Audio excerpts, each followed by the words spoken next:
విమర్శల పాలైన ఇంకొక కబ్జా తొలగించకపోవడాన్ని ఫాతిమా కాలేజీకి సంబంధించిన ఎంఐఎంకి సంబంధించిన నాయకులకు సంబంధించింది.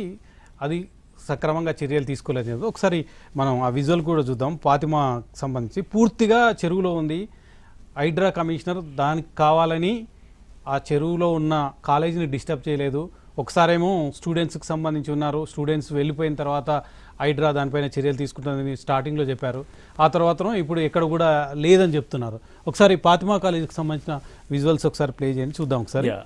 సో మీరు ఒకసారి చెప్పండి సార్. ఫాతిమా కాలేజ్ది నేను అది హైలైట్ చేసిన ఆర్డర్ ఒకటి ఉంటుంది చూడండి, ఒకసారి పెడతారు. ఇదే ఆర్డర్, అది దాంట్లో గ్రీన్ పోర్షన్ హైలైట్ చేసి ఉంటుంది చూడండి, హైకోర్టు ఆర్డర్. ఒకసారి మీరు అది ప్లే చేస్తారు.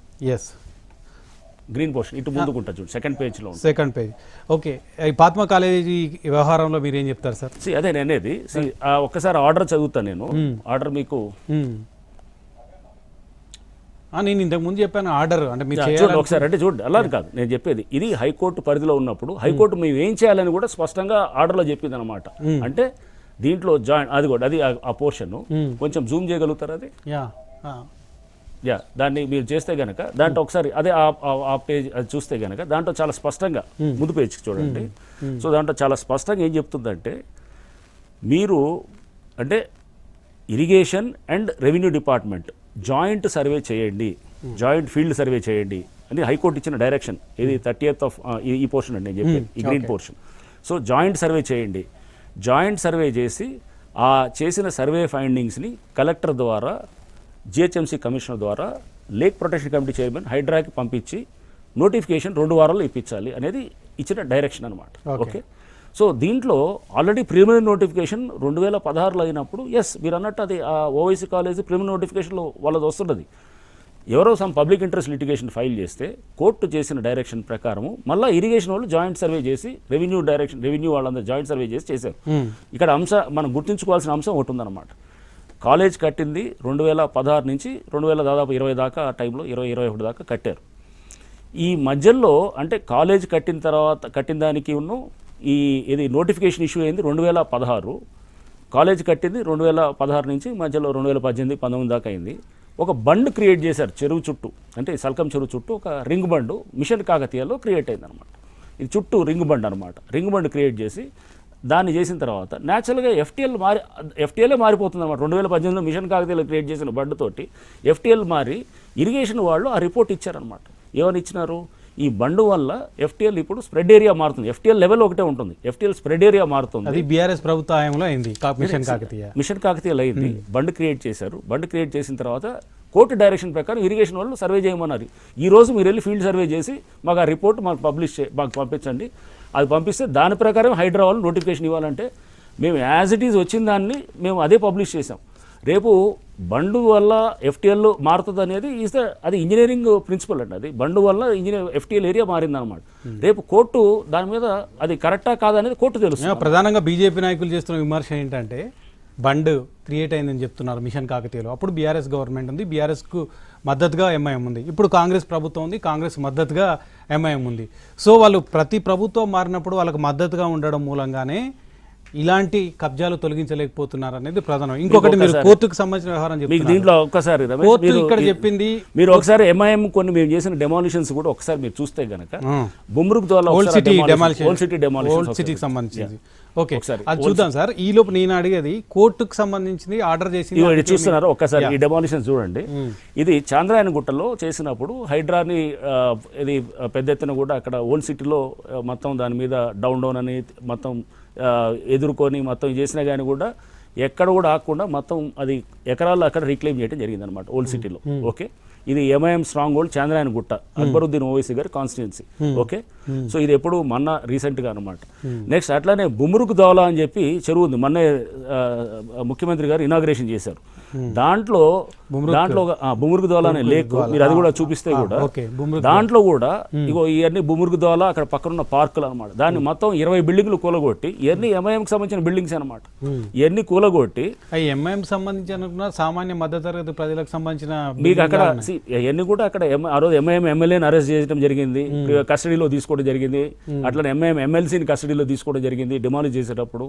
ఓకే, ఇవన్నీ జరిగినాయి. ఇవన్నీ మీరు చూస్తే కనుక నేనేది మీరు ఎంఐఎంకి ఒక న్యాయము లేకపోతే ఇంకొకరికి ఒక నీతి ఏమీ అడాప్ట్ లేదు. అంటే కాలేజ్ అనేది ఒక డిఫరెంట్ సెగ్మెంట్లో చూడాలి. అదే కమర్షియల్ బిల్డింగ్స్ ఉన్నాయి, లేకపోతే ఇట్లాంటి ఎవరైతే చెరువుల ఆక్రమణ చేశారో లేకపోతే పార్కుల ఆక్రమణ చేశారో అది వాళ్ళ బిల్డింగ్స్ మొత్తం డిమాలిష్ చేసి ఉన్నాయి. నేనదే అంటే ఫాతిమా కాలేజ్ విషయంలో కోర్టు ఇచ్చిన ఆర్డర్ని ఫాలో అయిన రంగనాథ్ గారు అదే లోతుకుంట విషయంలో ఇచ్చిన కోర్టుని ఎందుకు ఆర్డర్ ఫాలో కాకుండా కోర్టు ధిక్కరణకు ఎందుకు పాల్పడ్డారు అనేది ప్రశ్న. ఇక్కడ అదే అనేదండి, ఇక్కడ నేను చెప్పేది కాలేజ్ అనేది అక్కడ దాదాపు వేలాది మంది పేద ముస్లిం యువతులు, అంటే వాళ్ళు ముస్లిం మహిళలు వాళ్ళు చదువుతున్నారు. కేజీ నుంచి పీజీ దాకా చదువుతున్నప్పుడు దాంట్లో వాళ్ళ ఫీజు ఏం ఛార్జ్ చేయరు. ఫీజు ఛార్జ్ అయినప్పుడు వాళ్ళకి అందరూ కూడా పేదలు, దాంట్లో ఏంది హిందూస్ కూడా ఉన్నారు, ఎస్సీ ఎస్టీలు హిందూస్ బీసీలు వాళ్ళు కూడా ఉన్నారు, దాంట్లో 20% వేలాది మంది చదువుతున్నారు. సో చదువుతూ వాళ్ళందరూ కూడా వాళ్ళు ఫీజు తీసుకోరు, దానికి ఏది ఛార్జ్ చేయరు, అసలు అంత ఫ్రీ ఆఫ్ కాస్ట్ ఉంటుంది. సో వీళ్ళందరూ మహిళలు. ఒక అధికారిగా మేము ఆలోచన చేసేటప్పుడు కూడా ఇప్పుడు మీకు చెప్తున్నాను, పేద బస్తీలు మనం ముట్టద్దు అనేది ఎందుకు అనుకుంటున్నాం, రూల్ ప్రకారం అవన్నీ FTL ఉంటాయి. సోషల్ డైమెన్షన్ అంటే అది కూడా చూస్తాం అనమాట. ఇప్పుడు కోర్టు కూడా ఏమని చెప్పింది, పిల్లల ఎడ్యుకేషన్ డిస్టర్బ్ కాకూడదని వాళ్ళకి ఒక వెసులుబాటు ఇచ్చింది. సేమ్ థింగ్ మేము కూడా అలానే, అంటే ఒక స్కూల్ అనే దాన్ని అదే అక్కడే కనుక ఒక కమ్యూనిటీ ఒక కన్వెన్షన్ హాల్ పెట్టుంటే మొదటి రోజే డిమాలిషన్ అయిపోయేది. అది కూడా చెప్తున్నా, అంటే స్కూలు పేద ముస్లిమ్స్ మేము ఆలోచన చేసేది చూడాలి రమేష్, ఇక్కడ చాలా స్పష్టంగా ఉండాలి. చూసినప్పుడు ఈ పేద మహిళలు ఒక 10,000 మంది తయారవుతుంటారు. అది మహిళలు ఏది ముస్లిం మహిళలు కానీ ఎస్సీలు ఎస్టీలు తయారైనప్పుడు దేశానికి దీనివల్ల వచ్చేటటువంటి లాభం ఏంటి అనేది చూస్తాం అన్నమాట. దీనివల్ల ఒక 10,000 ఫ్యామిలీస్ రేపు అంటే వాళ్ళ ఆలోచన దృక్పథమే మారుతుంది. వాళ్ళంతా చదువుకోకుండా ఉన్న వాళ్ళ నుంచి MAలు PGలు లేదా MSCలు బీటెక్లు చేసిన వాళ్ళు బయటకు వచ్చారనుకోండి, మీకు వాళ్ళ దృక్పథమే మారిపోతుంది. అంటే జాతీయ సమైక్యతకు చాలా అద్భుతమైనటువంటి దోహదపడుతుంది అనమాట. అంటే ఒక పర్స్పెక్టివ్ కూడా మనం చూస్తాం అనమాట. ఇట్ ఈస్ నాట్ దట్ ఇక్కడ ఫుట్పాత్ల మీద ఉండేవాళ్ళు పేదవాళ్ళు చాలా మంది ఉంటారు, వాళ్ళని కూడా మేము అడుగుతాను. ఇప్పుడు ఎంఐఎంకి సంబంధించిన వాళ్ళు అదే ఎంఐఎంకి సంబంధించిన కమర్షియల్ ఎస్టాబ్లిష్మెంట్స్ ఉన్నాయనుకోండి, ఎవరిని స్పేర్ చేయము. ఇప్పుడు ఏ RSS వాళ్ళు లేకపోతే వేరే వాళ్ళు చెరువులు కబ్జా చేసి ఒక బిల్డింగ్ కట్టి ఉచితంగా విద్యనిస్తే వదిలేస్తారు వాళ్ళని కూడా. నేనే RSS వాళ్ళు ఇదనేది అక్కడ కాదు, ఇప్పుడు కడితే కాదు, ఇది హైడ్రా రాకముందు 10 ఏళ్ల ముందు జరిగింది అంటున్నాను. 10 ఏళ్ల ముందు ఇప్పుడు ఎవడన్నా కట్టి చెరువునికి ఆక్రమించి నేను స్కూల్ కడతానంటే ఎవరు ఊరుకో. ఇప్పుడు అందరికీ ఒకటే ఉంటుంది. ఆల్రెడీ టెంపుల్స్ ఉన్నాయి, మాస్కులు ఉన్నాయి. ఫర్ ఇన్స్టెన్స్ గతంలో టెంపుల్స్ మాస్క్ ఉంటే వాటిని మనం డిస్టర్బ్ చేయట్లేదు, ఎందుకంటే ఇమోషనల్ ఆస్పెక్ట్ ఉంటుంది.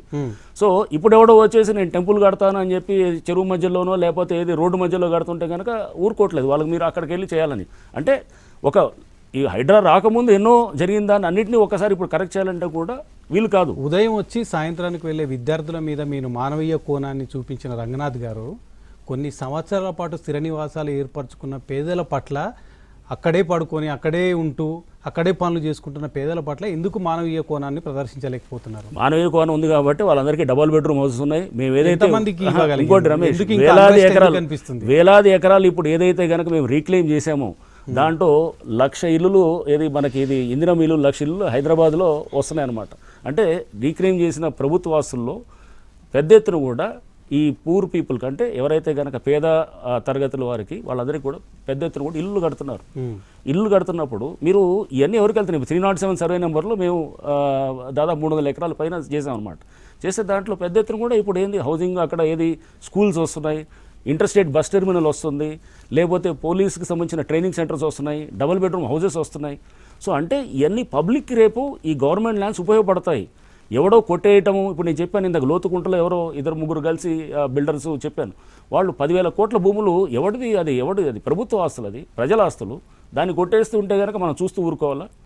సో జస్ట్ వాళ్ళు టెక్నికల్గా ప్లే చేస్తుంటే అట్లానే బతుకమ్మకుంట అనేది ఒక చెరువు, అది ఎన్ని డేటాలు బట్టి చూసినా చెరువు కనబడుతూనే ఉంది. అయినా కానీ కూడా అతను టెక్నికల్గా ప్లే చేస్తుంటే కనుక చూస్తూ ఊరుకుంటామా? కోర్టులను మేము గౌరవిస్తూనే మేము కోర్టుకి మేము మా రిప్రజెంటేషన్స్ చెప్తూనే మేము చేసాం. మా సుప్రీంకోర్టు కూడా అక్కడితో కూడా వెళ్ళడం జరిగింది. సుప్రీంకోర్టు మాకు ఏ విధంగా అయితే ఉందో దాన్ని అపీల్, అంటే మేము కూడా మా చట్టపైన హక్కులు ఎక్సర్సైజ్